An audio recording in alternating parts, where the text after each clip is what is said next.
Hey everybody, it's Bust with our Week 3 matchup in the Champions Draft Series. This week we'll be up against the Ionian Idiots, managed, ran, owned, quarterbacked by the likes of MajiinBae. And so, before we jump into the games, the deck lists, and the thoughts and feels on the format, a couple of things to take note of. Number one, this is on the 4.10 Fates Voyage Onward balance patch. And so, whatever comes out in the variety patch, those new 10 cards, whatever buffs and nerfs and changes come about, don't know what they are. They aren't in effect just yet. That won't happen until our Week 4 matchup. The second thing to note is we have made a trade in terms of our lineup. We traded away our Hecarim to L Games Brazil and picked up Samira. And so I'm very happy to get some Noxus into our lineup. I had some grand ideas with Hecarim. I like the idea of being able to play Hecarim Trundle Feel the Rush and play something like Tristana Atrocity that uses Hecarim as the avenue into Shadow Isles. But at the end of the day, I wasn't super happy with any of those lineups. I wasn't developing any deck lists that were presenting matchups that I thought were going to be too favorable. So at the end of the day, I was looking to get rid of Hecarim. I do believe that he immediately picked up Zed to go with Hecarim, which is something that seems quite strong in this meta of Cosmic Call decks running around everywhere. And so I feel like this was a very beneficial pickup for both of us, letting us get into the Noxan themes and getting into some Samira shenanigans, and then he gets into that Zed Hecarim deck that should be quite good against the decks that are trying to play more of a late game fair style of game plan. Okay, so here we have MajiinBae's champion pool, and to give you a little bit of history to how he's approached this event, in both of the past 2 weeks, he's brought the exact same lineup with the exact same deck lists. He's brought Zoe, Jace, Cosmic Call, he's brought Thresh Nasus, and he's brought Rise, Master Yi, including Master Yi because you have to play the full 6 champions in this event. And so what happens is he won week 1. I believe Sir Termund was playing triple Cosmic Call. He managed to take victory over that. Last week, Cephalopod said, LOL, watch this, I'm going to hard target your Rise. He brought a lineup completely full of landmark removal and was able to take a 2-0 victory over Rise. And so what's going to be interesting and determining for us this week is whether or not MajiinBae just takes the mindset and the stance that, you know, I'm probably just the best player in NA. I have this really solid lineup. I can take a certain amount of hate directed at this lineup and still just outplay everybody and potentially come up to victory. I think that's a fair stance to take. These are all very MajiinBae-esque decks. Or if he is bringing changes to his lineup, the ways that I suspect he would bring in a change are Thresh Nasus is just going to be here. You can look to put Thresh with other champions so that you get access to Shadow Isles somewhere, but I don't think any of the other pairings are that spectacular. He can play something like Thresh Jace or Thresh Heimerdinger to have the P&Z Shadow Isles connection, but at the end of the day, I think he's going to have Thresh Nasus, and that's just going to be a part of his lineup the rest of the way. Now, the way the rest of this looks to me is like if he's going to move away from Rise, like where does that leave him and what he can do? He has a couple of different options, right? Zoe can pair off with anybody. Zoe is going to be included in some kind of Cosmic Call deck somewhere, right? He doesn't have the Zoe combos that you get across the constructed formats. There's no Zoe Victor. There's no Zoe Aphelios. He doesn't have things like Zoe Teemo going on. Like those aren't decks that are really going to be on the table. And so I think there's going to be a Zoe Cosmic Call deck. That's absolutely certain. I do not think he will go and play elusives, right? So the kind of thing with MajiinBae, now this might be a little bit of too much speculation. I don't know the guy personally. We don't chit chat around about video games, but I think historically he selects decks in a very similar way that we do, and he has this very stubborn mindset of the kind of decks that he likes, and those are going to be the decks that he brings to the event. And so if you see things like Karma, you see things like Set, you see things like Seraphine, these are all very MajiinBae style control-y kind of decks that he likes to bring to all of these formats. You're not going to see MajiinBae bring Pirates. He's not going to play Jinx Draven. He's historically played like 3 games with Scouts, right? He doesn't bring these kind of aggro mid-rangey style of decks to the events to where that's all we do, right? You say, hey, Bust, here's the best deck in the format. It's some kind of Karma deck, and I'll just say, fuck off. I'm not playing Karma. I'm not playing Seraphine. I want my rallies and I want my meaty units, right? That's just the way it is. There's nothing wrong with that. But But I bring this up because I really don't suspect that MajiinBae is going to play something like Zoe Yuumi Elusives. I don't think he's going to come out and play something like Zoe Nami elusives or any kind of combination of elusives. I think that he knows that he has access to the deck. I think he'll sit down in the deck builder and assemble it and then just say, no, no, this isn't me. And so what I kind of suspect, what I think will either run up against here are he's going to be playing Thresh Nasus. We're just going to ban that. Then the kind of remaining decks that I could see themed throughout here is he can play 2 Cosmic Call decks. He can bring out the Zoe Jace and then Yuumi something else, right? He can't play like say Zoe Jace and then Yuumi Heimerdinger to have the 2 P and Z decks. That's just not what you're allowed to do in Riot Lock. But I could definitely see 2 Cosmic Call decks come out. Otherwise, I think he's just going to play the same lineup, right? It's like you can do something like play a Jace Heimerdinger, but you can't include the other factions. It has to be P and Z only Jace Heimerdinger, which I guess could be a thing, but it feels like he can do better things and he's really just kind of like coping in this format. And so I don't think that's going to be the case. So at the end of the day, I think we're either going to see Thresh Nasus, I think we're going to see Zoe Jace, and then I think we're probably just going to see Rise again. I don't think that the amount of punishment that he took is going to be enough to direct him away from playing Rise, because I don't think the remaining decks look like actual real decks out here that he would be willing to play. And so the last kind of wild card, I've mentioned, elusives a few times. I could see some kind of elusives deck pop up, and I think that we've kind of set our decks up to handle that. Just in the case that the elusives wild card turns up, we have a lot of explorers in our lineup. I feel like they give us enough interactivity with those kind of decks to where it works out okay. Now, the kind of secret tip that I will give MajiinBae that ultimately super worries me with his ability to do are to play cards like Divine Clerk Yuumi. And so if you've ever run into like the casual queues in Eternal or something, you'll run into this bullshit on occasion as to where you'll have like a Freylord Targon deck with a bunch of lifesteal units in it and then a bunch of unit buff stuff. So it'll be like Divine Clerks and Maharis and a bunch of like blessings of Targons and Yumis. And this style of deck will completely annihilate everything that we're going to bring. But again, I don't think MajiinBae has it in him to play Yuumi Divine Clerk Mahari. And so hopefully that doesn't turn up. Hopefully that doesn't strike us. Hopefully he doesn't take that info into the top cut and beat us down with it. But at the end of the day, I think we're pretty... His lineup kind of forces him to act in a very specific way to where he's playing Shadow Isles, Control, and Cosmic Call decks, and then his third deck is either another Cosmic Call deck or it's a Rise deck. And so I think we've got our lineup pretty well tuned to come in and handle that kind of strategy. And so to circle back to our lineup and the way that we're going to approach this match with MajiinBae, again, I'm going to just assume that Thresh Nasus is going to be here. Historically, Thresh Nasus has been like an 80-20 favorite over every single deck I like to play throughout the history of the game. And so that's just where our ban is going to be. I don't think it's very fruitful to try and game plan around Thresh Nasus. If he opts not to bring it and has some other kind of weird Shadow Isles deck, great. I would love to be able to ban out the Cosmic Call Jace deck, but as it stands right now, I'm just assuming that he's going to bring the same lineup with some changes to the deck list, and Thresh Nasus is going to be the ban. And so to get you a little bit more in tune with the other decks, the Rise deck should be pretty straightforward. He's been playing Rise, Master Yi, the free spell unit, along with the guy that makes the dragons, and then just a bunch of spells. And so, again, like as Cephalopod took it, I think it's a very attackable strategy in terms of him bringing all the landmarks, but the thing with his Jace Cosmic Call deck is it also does a similar thing as to where he's been playing the version that uses the Sump Monument along with Starlit Epiphany, so you get all of the puff caps into your deck, and then you Starlit Epiphany your deck away, so you don't have any puff caps in it.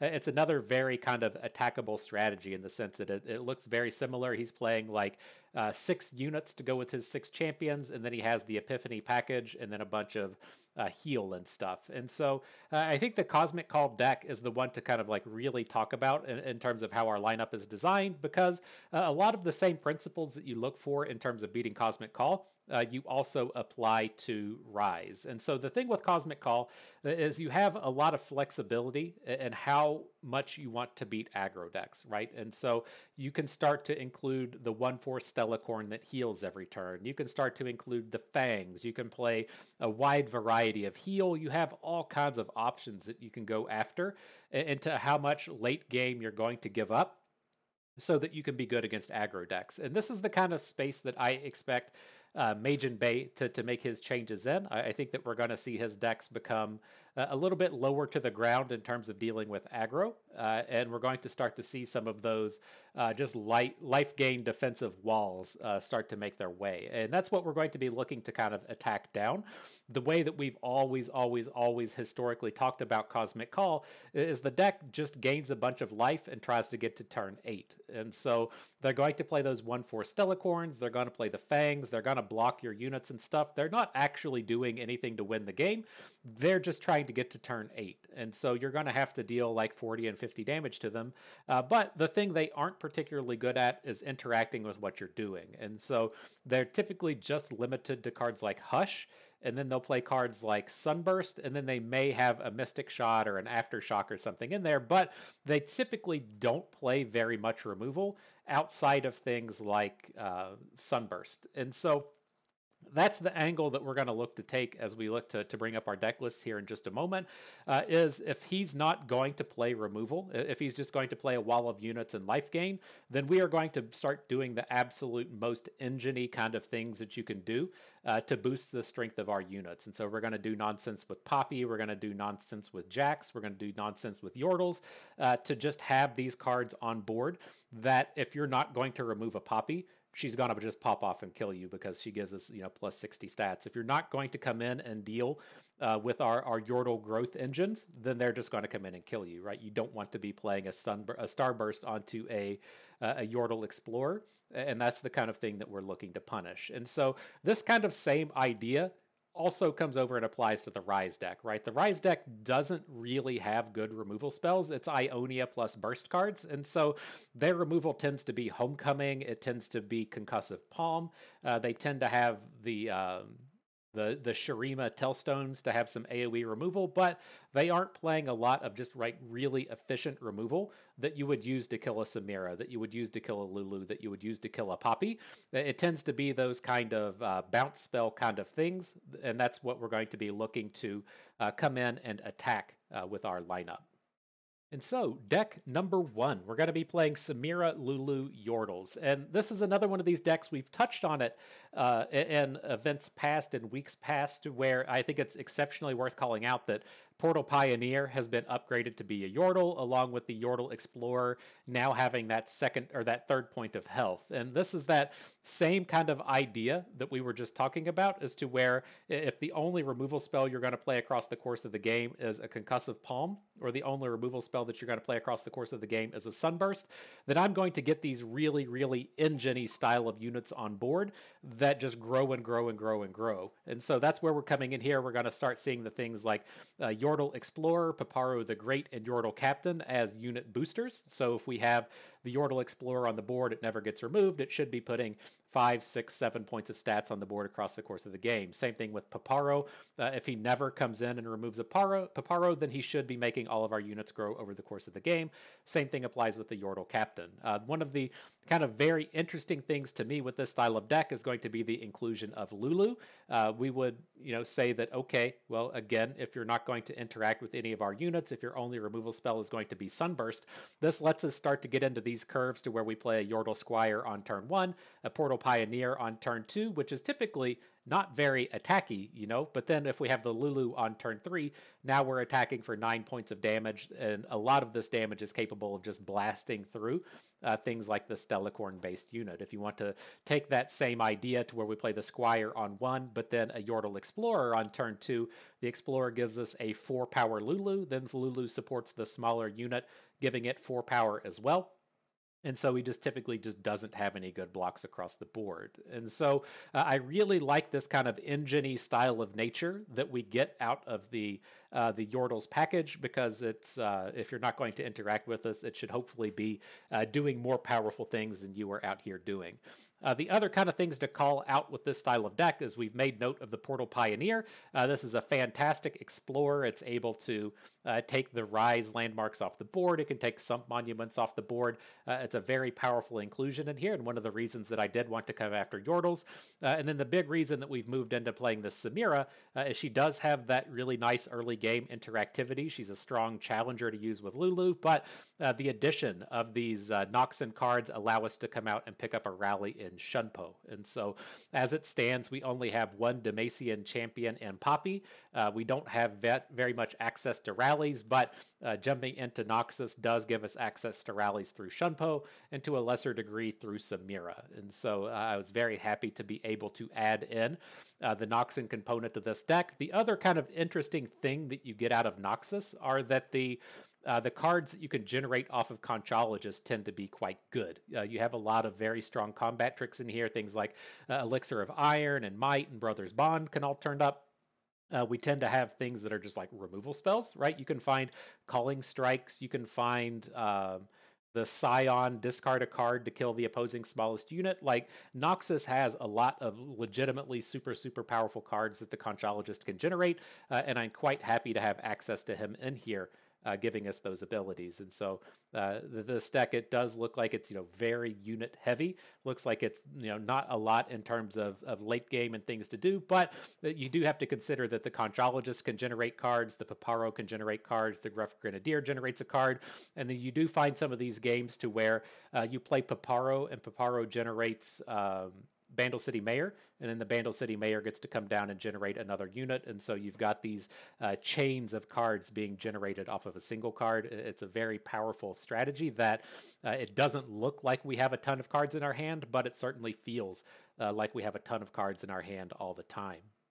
And so, deck number 2, we did allude to those rallies coming out of Demacia, and that's going to be what our Poppy deck does. We played Poppy Caitlyn last week. I was quite happy with how it worked out, but we've made some edits since then. And so, that same idea applies with this Poppy deck as we talked about with the Yordles deck. We're playing this very engine-y style of deck to where we have a lot of unit boosting. If you're not going to interact very well with what we're doing, then that unit boosting should come in and give us a big advantage. And so in this deck, we have the likes of Poppy and Vanguard Bannerman as just unit boosters across the board.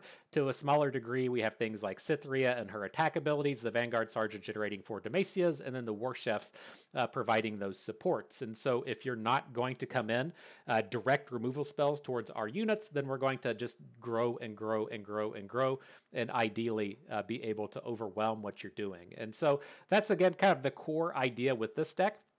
It's another deck that doesn't look like it has a ton of spells and a ton of things to do in it, but one of the big things that we're going to be bringing out here is the Stony Suppressor. And so I was very interested in looking at MajiinBae's lineups to where, he's playing 6 champions and 6 units, and then the remainder of the 32 cards, 34 cards, however many it is just spells. And so I was looking at the Stony Suppressor, and I was looking at the Mageseeker Jr. I was considering playing both of them, but at the end of the day, the thing that we've kind of decided on is to play the Stony Suppressor. The problem with the Mageseeker Jr. is it doesn't really hit enough spells. And so if you come out and look at a deck like Cosmic Call, it doesn't do anything to Cosmic Calls. It doesn't do anything to Sunbursts. It only hits like the very bottom end of their spells, which they don't even really tend to want to cast. It's things like Pale Cascades and stuff. And so it doesn't really hit where it needs to. The same thing applies to Rise. This can snipe some Tellstones and stuff, but there's not a ton of spells out of Rise that really get hampered by the Mageseeker Jr.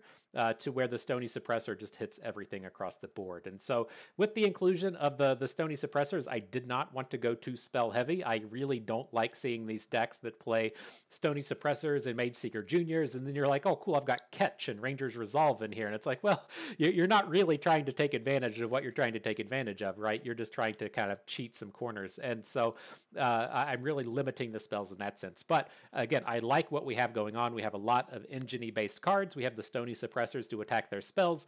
And then again, like with the previous deck, we have the 3 copies of the Explorer and Scholarly Pioneer to give us those additional ways to take a Rise landmark or take a sump monument off of the board.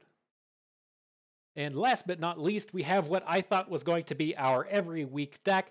The first week that we've been bringing Jax Vi into this event. I think this is finally the week to unlock Jax Vi. And so the big thing that draws me to Jax Vi is, of course, the Explorers. We have Octo Adventurer within here.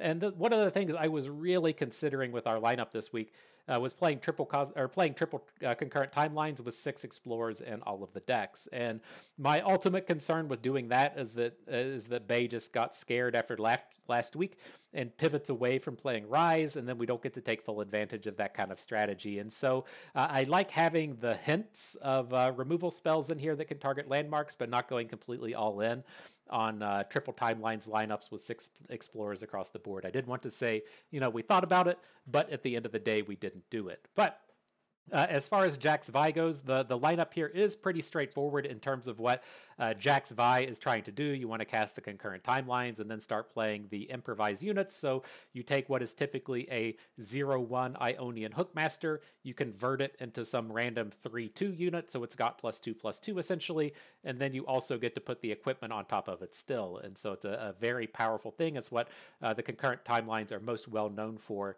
in the current formats. But again, we did get to make some decisions in terms of how to trying to attack MajiinBae's lineup. The thing that I'm mainly concerned in as we go against things like Cosmic Call is that burn is not very good, right? If you really want to beat burn decks with Cosmic Call, you can do it.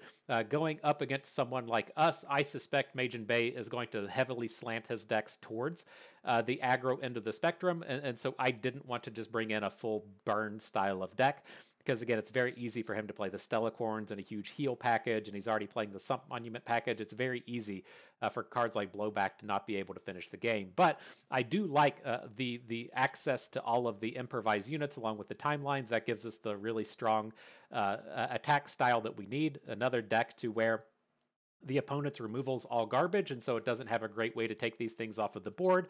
And then we still have a pretty healthy landmark removal package with the 3 Octo Adventurers and the 2 copies of Aftershock. I feel fine bringing Aftershock into this event. A lot of the units coming out of Bae's lineup do get killed by Aftershock. All of the Dragonling generators, things like Master Yi, things like Zoe, all die to Aftershock, but then it also allows us to potentially take some landmarks down as well. The other thing to kind of call out with this removal package is we're only playing 6 burn spells, right? I don't want to be playing a ton of burn, but I did want to come in and include some entrancing lures. My main concern going up against Rise is not being able to actually kill Rise, right? We don't have the tools to break the spell shield and then cast another spell onto him, but we can get a 7/7 unit off of a concurrent timelines and then cast Entrancing Lure on that unit and potentially take Rise down that way. And so I did want to ensure that we had Entrancing Lures running through this deck as a means of a way to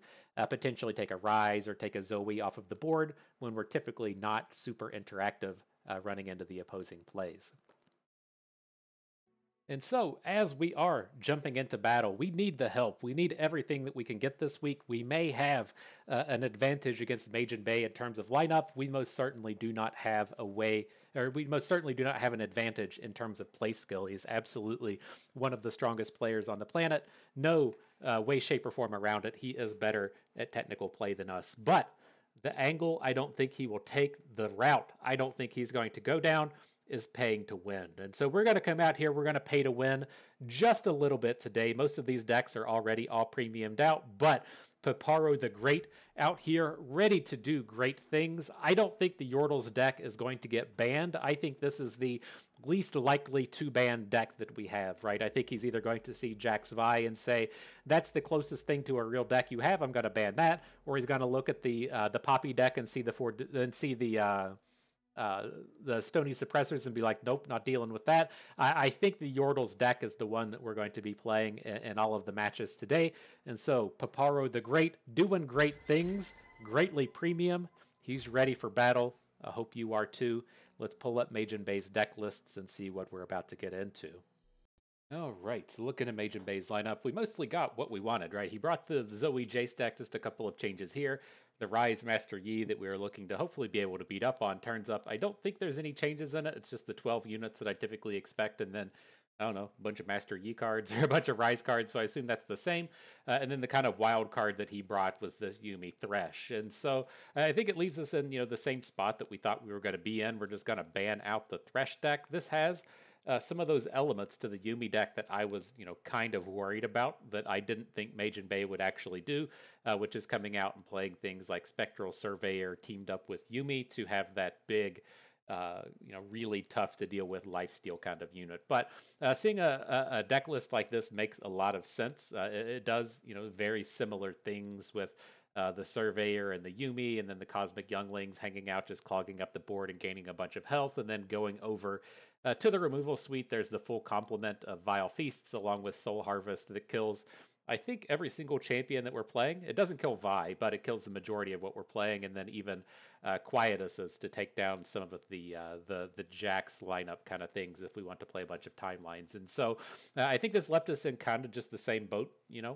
playing against Nasus Thresh or playing against Yuumi Thresh is essentially the same thing. We didn't want to play against either of them, and so we're just going to ban out the Thresh. And so to cycle back to these other two, it does look like there's a handful of changes to the to this deck, to the Jace deck. I think in his previous weeks he was just playing 3 copies of Mariam, 3 copies of Spacey Sketcher with no Younglings, so it looks like 2 Younglings have made the cut. I'm not quite certain what he did to make that change happen, but it's come in. This deck should be fairly straightforward as far as that goes anyways, just trying to pull off the Sump Monument plus Starlit Epiphany combo, and so I would say cutting out a formula or whatever he did to get that extra Cosmic Younglings in there probably wasn't that big of a deal. But that's the lineups, that's the strategy. Let's jump on in. All right, off we go up against MajiinBae. Get the timelines, get the suppressor, get the Yordles. Let's do it. All right, where's that Thresh? Get out of here. No, thank you. And let's kick things off with the Yordles deck. I kind of feel like this is our aggro beast, the one that we can take out here. Get some surprise W's with. We'll see how it goes.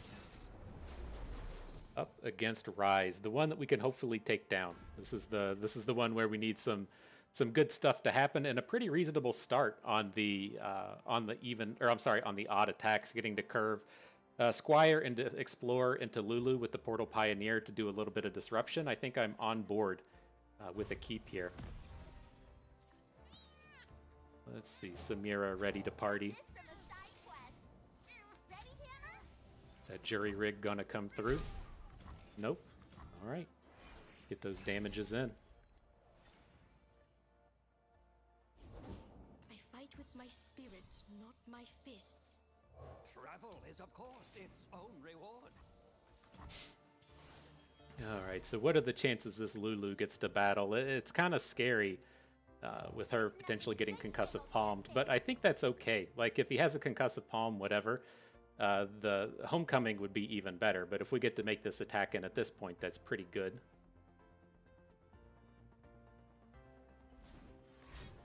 It's nice trying to put them in these spots to where they have to kind of preemptively deal with your stuff.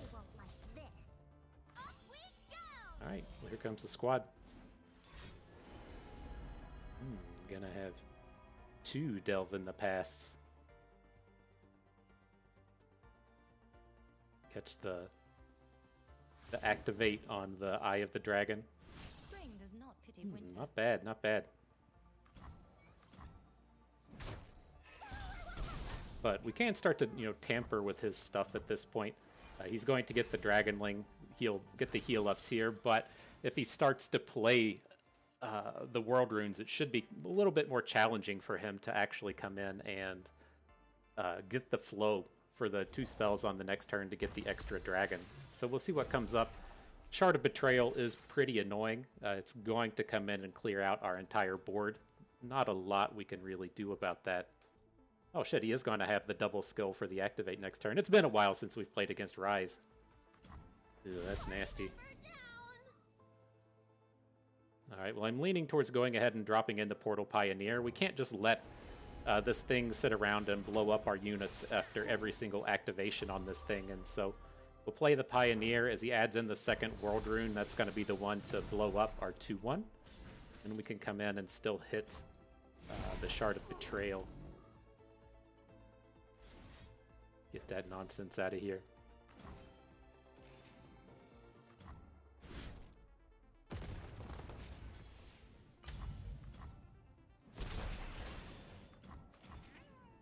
Now, the interesting thing with this upcoming turn is, like, how hard do we want to go with this Eye of the Dragon? And I think that we're just kind of stuck, right? He's going to get the chance to kind of bounce back from this, but I think that we're just kind of stuck adding in Samira and then using her to hook in on the Eye of the Dragon. Otherwise, this hand just doesn't really do enough. Like, the Stone Stackers attacking into the Dragonling's not going to really pop off. I feel like we need to kind of set things up for 2 turns from now to where... if we play Samira this turn, try to interact with Eye of the Dragon. If she gets hit with an interactivity, then fine, whatever. But it's going to give us the chance on this following turn to add in the Yordle Captain, and then a couple of turns from now try and grow all of these stats. It was a pretty good rune, though. Like, we were really hoping to... hoping it was going to be a more, like, value-oriented approach to where the spell mana one comes in.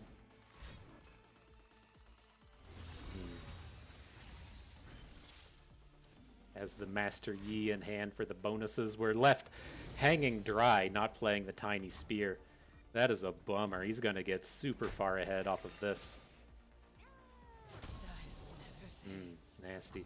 I didn't envision that we were going to need to play the spear in that point.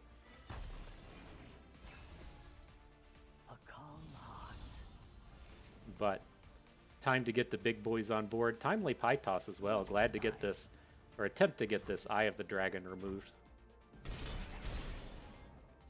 Hello, anyone want to join my party? So we can add in the Captain. We'll look to add in the Stone Stackers here. Let him spend a bunch of mana. Ideally, we'll get the Eye of the Dragon off the board before he's able to get any advantages there on next turn.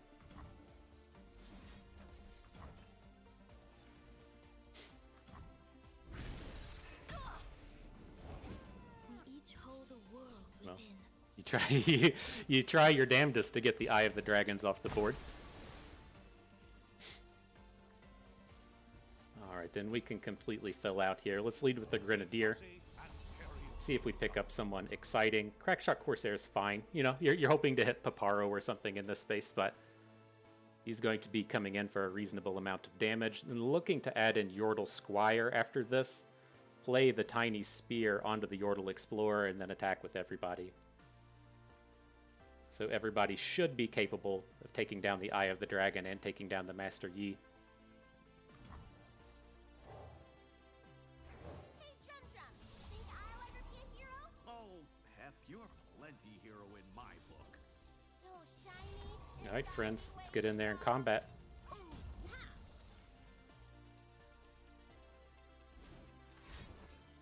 Ugh. Not a bad draw for the turn. It doesn't completely ace our board. 3 of our units should survive depending on how he blocks, but definite bummer having the Tellstones come in for the round. Keep your distance. Got a cat ready to come in for the round as well. Make sure the important things are happening here.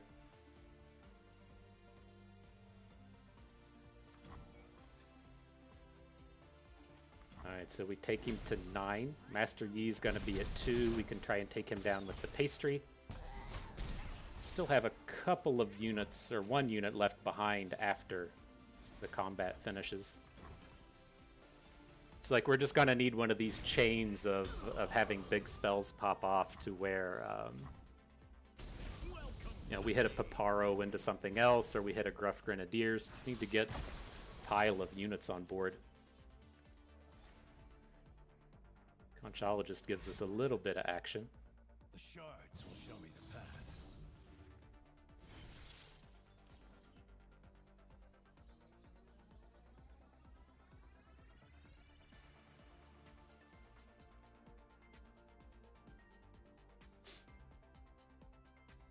Ooh, that poor Samira turn though. That was that was not on my radar that she was gonna fall, and things really fell apart after that.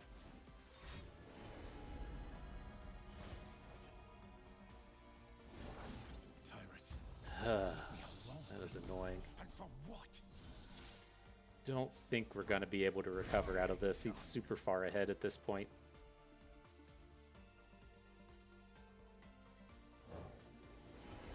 So we bring in the conchologist. I mean, that's a kind of interesting Nox and Guillotine turning up. I'm gonna say, like, how much attacking is he going to do this turn, giving us the opportunity to potentially take some of these units off the board with the Guillotine? Whew, that's an interesting space.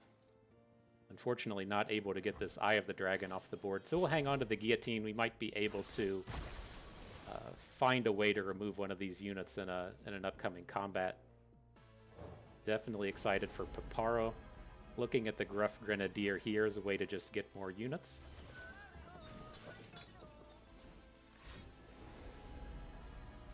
Rip to the conchologist. Acacia sought freedom, but found only the void. Yeah, he's definitely gonna start scaling now. I cannot stand by in the face of apocalypse.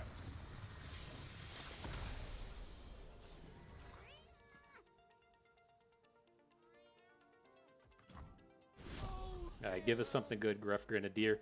Show the world what you're about. What the fuck? The Rise got he got Spell Shield and he got the heal off of that? Oh, he has some kind of heal thing on the board, doesn't he? Heals the Rise on its own. Alright, that's gonna be too much.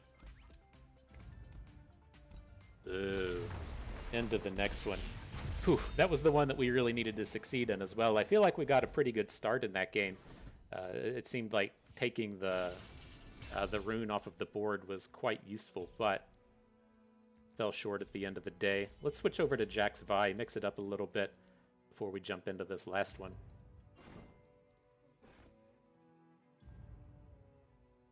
This last one, before opponent's last one, am I right? Alright, up against Zoe Jace.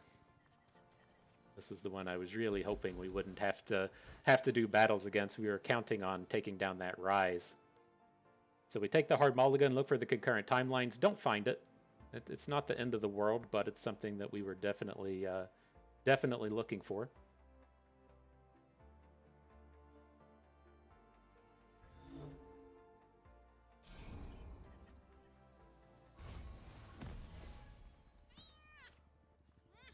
Hey, Fareth, you're not at concurrent timelines. You're supposed to be the concurrent timelines, my dude. Alright, how about this next draw? How's this next one gonna look? Concurrent timelines. Nope. That's a bit of a bummer. Bit of a bummer, my dudes. Not the start we're looking for against this deck. We can start to cycle through this stuff a little bit. The Zonite Urchin being kind of useful. The Octo Adventurer being moderately interesting in the face of Zoe here. I was hoping we wouldn't have to drop this Mystic Shot, but if we got to drop the Adventurer as a potential blocker, that would have been cool. So I think we want to go for the dig. Like, adding the Octo Adventurer is not terrible. He just doesn't really do anything for us. I think that we really need to be coming in and just searching for the concurrent timelines, but like, we're gonna play the Adventurer and take the landmark thing and just never discard it. I guess we can bank through this turn if it comes down to it. We're only losing out on 1 mana at this point. It's just like you lose out on your chance to like play Combat Cook this turn if you manage to high roll.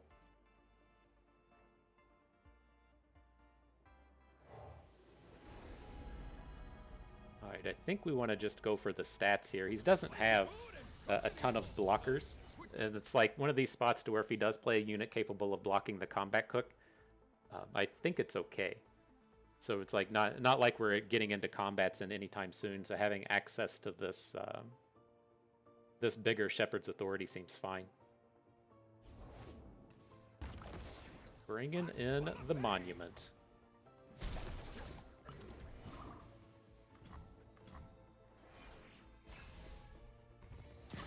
Yeah, zing him good. Getting those damages on now. Yeah, this is getting savaged here. Gotta find a timelines. But we're not going to be looking to add the Octo Adventure until the next turn. So we do get a little bit of chance to try and build up some board here. Let's go ahead and play the Zonite, take a cycle, see if we can't find something. Jax is kind of okay.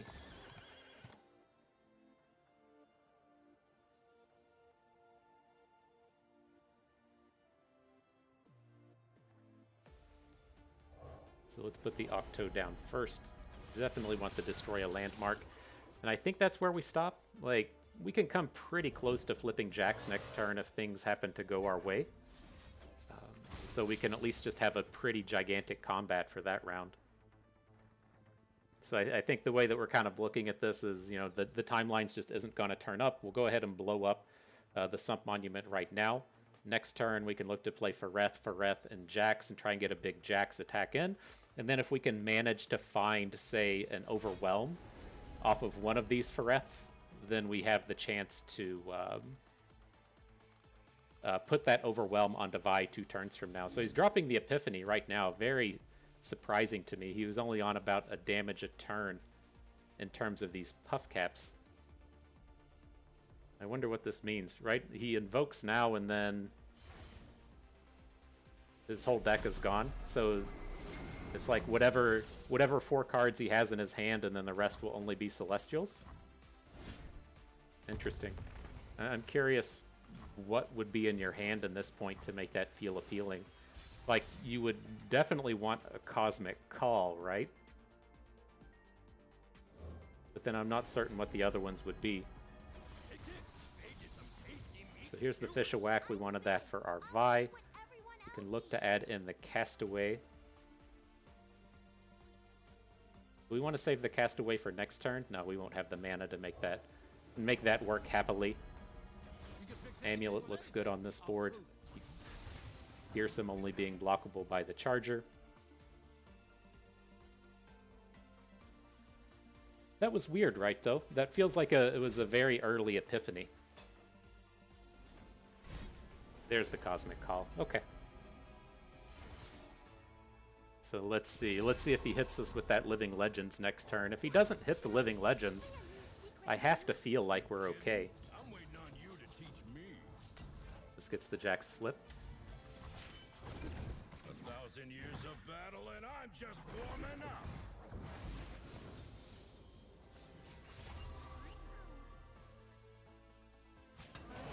You're interesting. All right, crashing in for 8.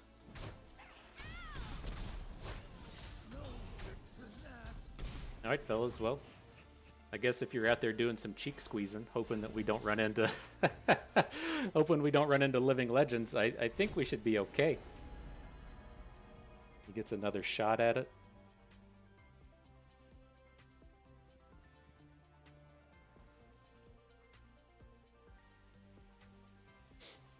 So I'm curious with this turn in the sense that, like, I kind of want, we definitely want to get Vi on board. I want to get Overwhelm on Vi, but what I'm looking at is, say, next turn, and our ability to discard an equipment to Parts Made Whole to just let it immediately attack. Like, as it stands, we have to play Fareth to get that equipment if we want to put both the Overwhelm thing and the Fearsome thing down on the board.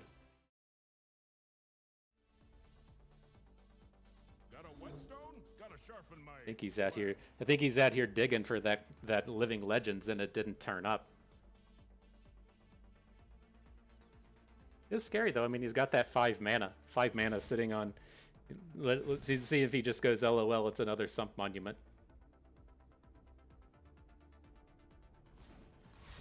Ugh, come on.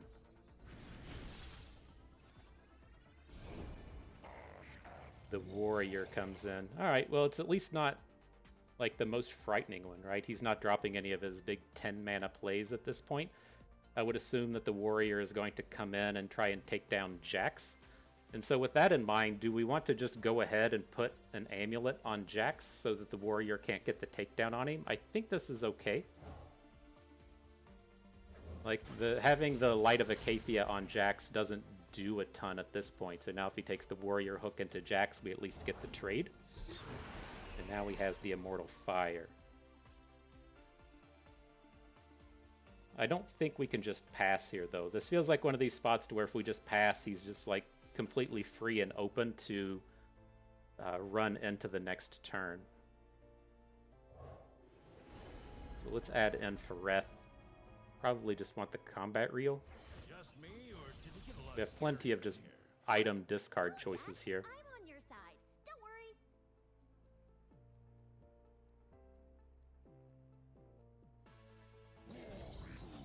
worry. Alright, there's that attack we were hoping to see.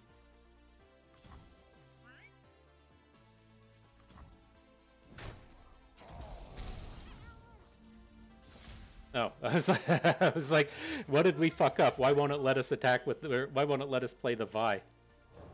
Okay.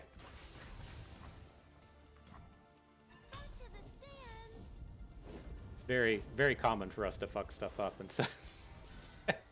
It's like, what is the problem here? Low back entrancing lure.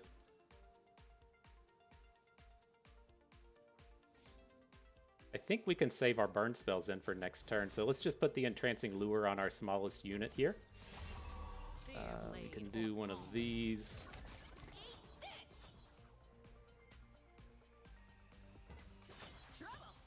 Do one of these, actually. So if we do need to block the Immortal Fire next turn with our adventure, we can still take it down. Alright. Whew. Did it without the timelines. Feels good. Feels good. Make our way into the third battle. See if the Yordles can pull it down, take it out, do the big Yordle thing. Whew. That's all Lulu needed was a second shot, you know? She just needed a second shot. Alright, so what do we got? The Portal Pioneer is certainly showing up in full force. This isn't what we're really looking to start with. The Portal Pioneer should be something we're okay to play on, like, you know, turn 5, turn 6 to take that monument off of the board. I think we're wanting to just mulligan into a good curve or potentially hit something like a Pie Toss and take down a turn 1 Zoe. So, reasonable enough start.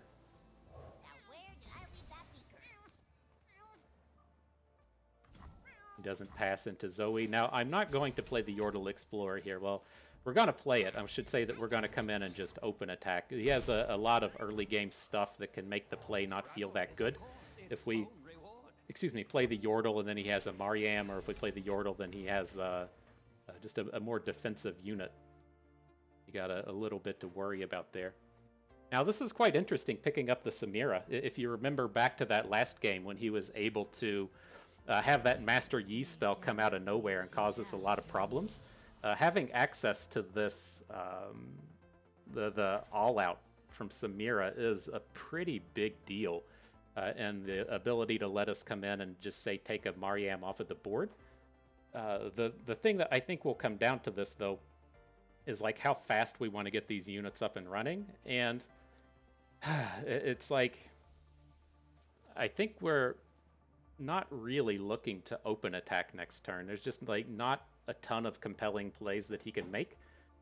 But where the problem starts to fall is if we want to say like add a Yordle captain and then we can't make any more plays. So maybe we do find ourselves open attacking. I excel at making heads turn and roll. We're going to add in Samira. We'll add in the Yordle Squire. It's just like on this next turn, I really want to play the Yordle captain so that we can continue on with the Gruff Grenadier. We just run into this like very heavy mana cycle if we don't get these spells rolling in the order that we want. Got a cat trying to sit on my feet as well. Could have done this any time today, but you chose to do it right now. And then let's take the spear.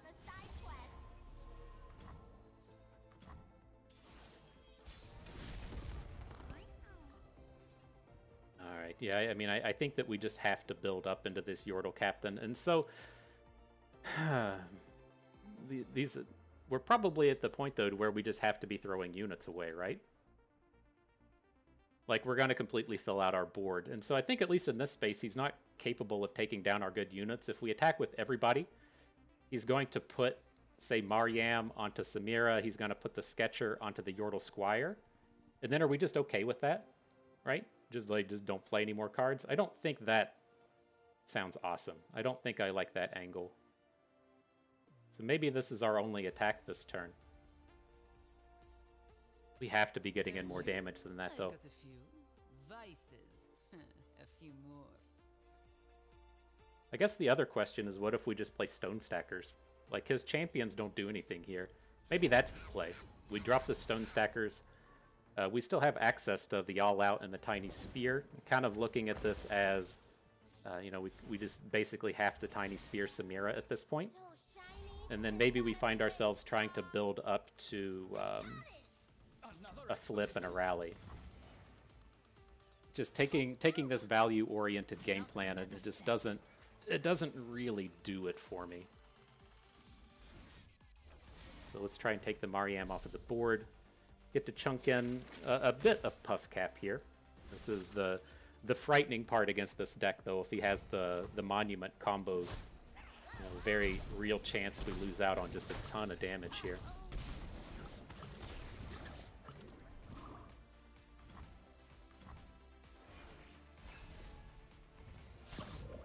Got him for one. Look out. Interesting draw in Pytos, though. It lets us flip the Samira. Oh my god. Move. Move. If you're not used to the Kansas City weather, it's upgraded to being quite hot out here. Now she just fucking decides to sit on my feet.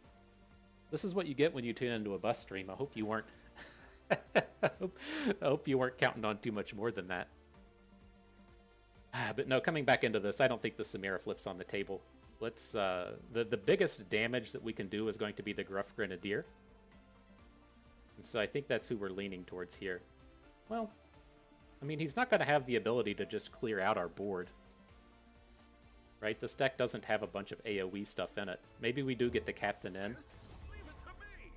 And then we can still try to build towards Samira. Like, I know it doesn't seem like we have a lot in terms of getting her flipped, but it's like as soon as you hit like a Conchologist, or as soon as you hit a Paparo, you have the opportunity to just blow up. So we have a lot of potential that doesn't quite appear visible.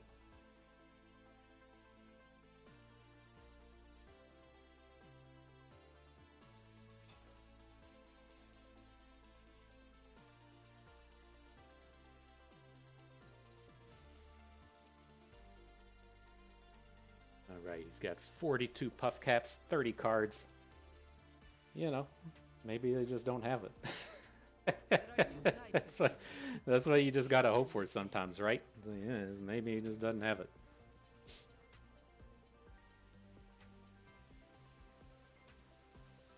Certainly not zooming through this one, and so I don't feel like the makeup of his hand is exactly what he's looking for.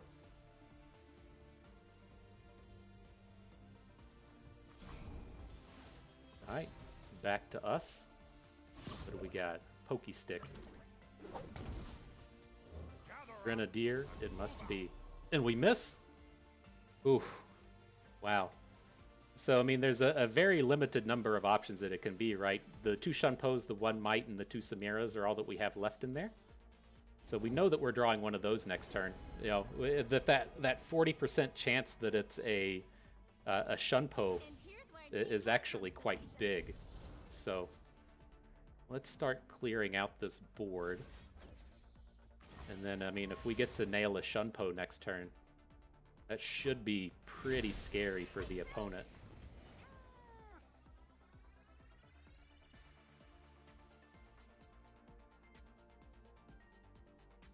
Message goes, LOL, it's an epiphany. Alright, nothing more for this turn. He must feel pretty safe if he's just dropping the Cosmic Call right now. That does not make me feel particularly good about what's about to happen to us, but We have the potential to fight through here. Theory? Good show.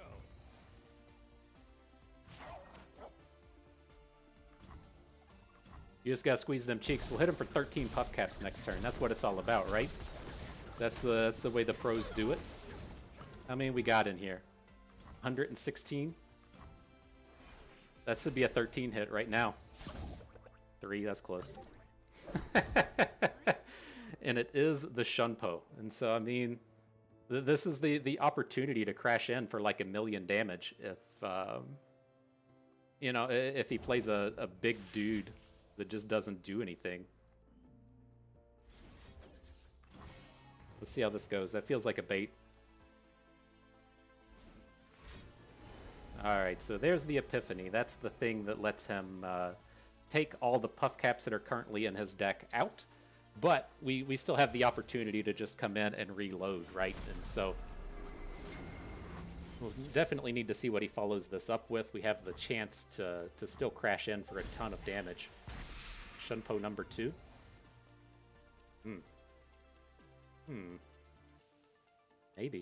Maybe that's a something.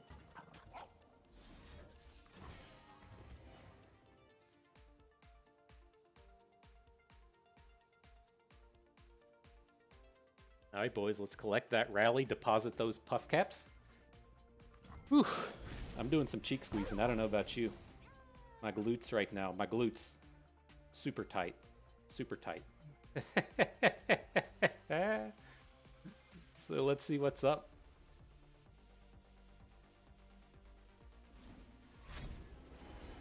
All right, he opts for an invoke. I mean, it has to be tough to have a second Epiphany, right? He played one and had like 3 cards in hand. So he should have a fuckload of invokes at this point, but we do get to crash in for, you know, hopefully thousands of puff caps, right? Literally thousands of puff caps coming right into this Sump Monument, and so... Whew.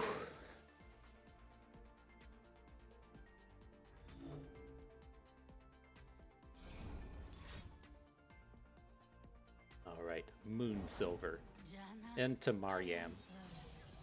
So I guess we're stuck just kind of flaring into Mariam. It's not that exciting. She can come in and kill our Gruff Grenadiers, so I guess that's the way we're stuck. But we'll catch the Samira flip this way. We'll get 2 attacks next turn.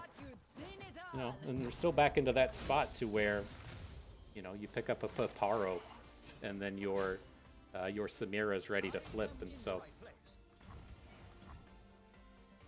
there you go, damages.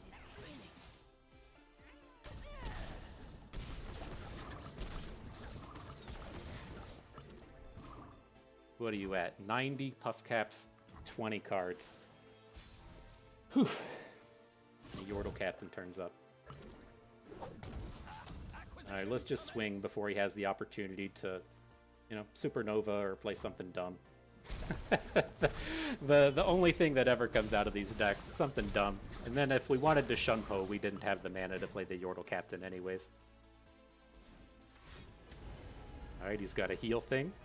Okay, okay.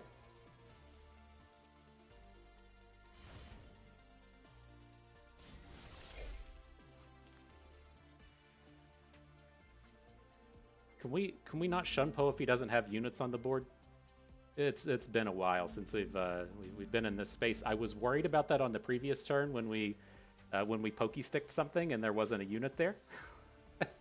It says to deal 2 to an enemy and then rally. I'm kind of under the impression we may not be able to Shunpo here. A little worried. A little worried.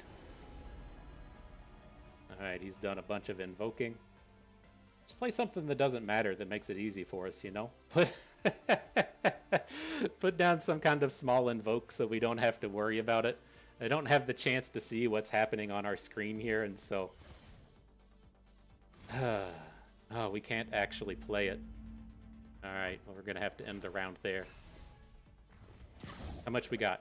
5 puff caps. The Great Beyond comes in. I don't think that's a lethal. Hello, anyone want to join my party? So he's down to 4 real mana at this point. I guess you can hit... Ah, god damn it. That sucks. Don't think we have any way around that. God damn it. Alright. What a bummer. Oh, so close to taking that one down. Like, I thought that we were going to be able to fight through the Sump Monument. I don't... It's just on that last turn. I don't think there was any other way to really go about it in terms of getting those, getting that Shunpo off. Like, he didn't play any units on that last turn, and so there was a space earlier in the game. Again, like, we could have potentially left a unit on his board for him to block with, and then, like, maybe he just doesn't block because he has Sump Monument, and then we get to play the Shunpo on the following turn. But, oh, man, I thought that we had that set up so well, and then the things just didn't come down in the order that we needed. And so that's tough. Well played. Good games. It just feels like we were so close to taking those down between the Shurima, Tellstones, and the Rise game, and then that one right there, to where it's like everything is just within an inch. The grasp is right there, but we can't play our big finisher. That's tough, but well played. Good games. Perhaps we'll get a redo in the top cut, because that is going to do it for us today. So hope everyone enjoyed the video. Hope you maybe learned a thing or two along the way, and you had a good time watching. This is Bust, and we thank you for being here.